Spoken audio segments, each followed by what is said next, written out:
जय श्री कृष्ण। स्वागत है आप सभी का हमारे इस आध्यात्मिक यात्रा में, जहाँ हम श्रीमद् भगवद गीता के 10वें अध्याय विभूति योग का विस्तार से अध्ययन करेंगे। यह अध्याय हमें भगवान श्री कृष्ण की दिव्य विभूतियों के बारे में बताता है। भगवान की महिमा और उनका व्यापक प्रभाव इस संसार में कैसे व्याप्त है, यह जानकर हर भक्त के हृदय में श्रद्धा और भक्ति का संचार होता है। तो आइए इस दिव्य ज्ञान को आत्मसात करें और भगवान की अपार महिमा को समझें। भगवान श्री कृष्ण ने पिछले अध्याय में भक्ति योग का रहस्य बताया था। अब वे अर्जुन को अपनी दिव्य शक्तियों और अद्भुत विभूतियों का ज्ञान देने जा रहे हैं। अर्जुन भगवान से विनम्रता से प्रार्थना करते हैं कि वे विस्तार से अपनी महिमा और अपनी विशेषताओं को बताएं, जिससे उनके प्रति श्रद्धा और दृढ़ हो सके। अर्जुन पूछते हैं, हे योगेश्वर, मैं आपको कैसे जान सकता हूँ और किन किन रूपों में आपका ध्यान कर सकता हूँ। इस पर भगवान श्री कृष्ण विस्तार से बताते हैं कि वे इस ब्रह्मांड के मूल कारण हैं और उनकी अनंत शक्तियाँ इस सृष्टि में हर तत्व में विद्यमान है। भगवान कहते हैं, मैं ही समस्त सृष्टि का कारण हूँ, मुझ में ही सब कुछ उत्पन्न होता है।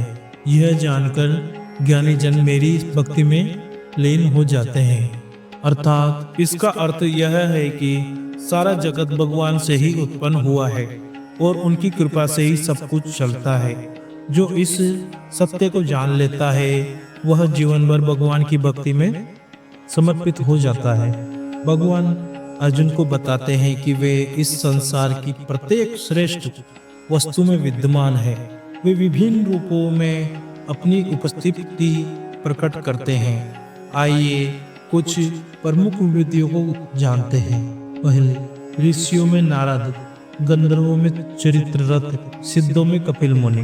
दूसरा, अक्षरों में समस्त शब्दों में ओकार, वेदों में सामवेद, देवताओं में इंद्र, पर्वतों में हिमालय, नदियों में गंगा, पक्षियों में गरुड़, वृक्षों में पीपल, यज्ञों में जप यज्ञ, सेनापतियों में कार्तिकेय, पुरुषों में श्री राम, वृषणियों में श्री कृष्ण। भगवान कहते हैं, हे अर्जुन, जो कुछ भी श्रेष्ठ, शक्तिशाली और तेजस्वी है वह मेरी ही विभूति का अंश मात्र है। इसका अर्थ यह है कि संसार में जो भी सुंदर, शक्तिशाली, तेजस्वी और अद्भुत चीजें हैं वे सभी भगवान श्री कृष्ण की ही झलक है। अर्जुन भगवान की इस दिव्य महिमा को सुनकर अत्यंत भाव विभोर हो जाते हैं और उनकी भक्ति में पूर्ण रूप से समर्पित हो जाते हैं। वे समझ जाते हैं कि भगवान इस सृष्टि के आधार है। भगवान श्री कृष्ण अंत में कहते हैं, हे अर्जुन, मेरे इन अनगिनत रूपों को जानने की क्या आवश्यकता है। मैं केवल अपने एक अंश से संपूर्ण ब्रह्मांड को धारण करता हूँ। इसका अर्थ यह है कि भगवान की महिमा अनंत है और उनकी एक छोटी सी झलक इस समस्त सृष्टि को संभालने के लिए पर्याप्त है। प्रिय भक्तों, इस अध्याय में हमें 3 महत्वपूर्ण सीख मिलती है। भगवान ही इस संपूर्ण सृष्टि के मूल कारण है। दूसरी, भगवान ही अपार महिमा इस संसार की प्रत्येक श्रेष्ठ वस्तु में विद्यमान है।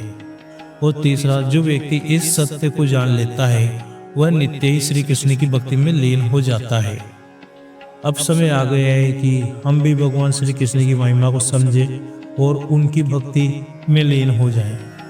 यदि आपको यह ज्ञानवर्धक वीडियो पसंद आया हो तो इसे लाइक करें, अपने मित्रों और परिवार के साथ साझा करें और हमारे चैनल को सब्सक्राइब करें, ताकि आप श्रीमद् भगवद गीता के अन्य अध्याय की व्याख्या भी सुन सके। आपकी भक्ति बढ़ती रहे और भगवान श्री कृष्ण का आशीर्वाद आप सभी पर बना रहे। जय श्री कृष्ण।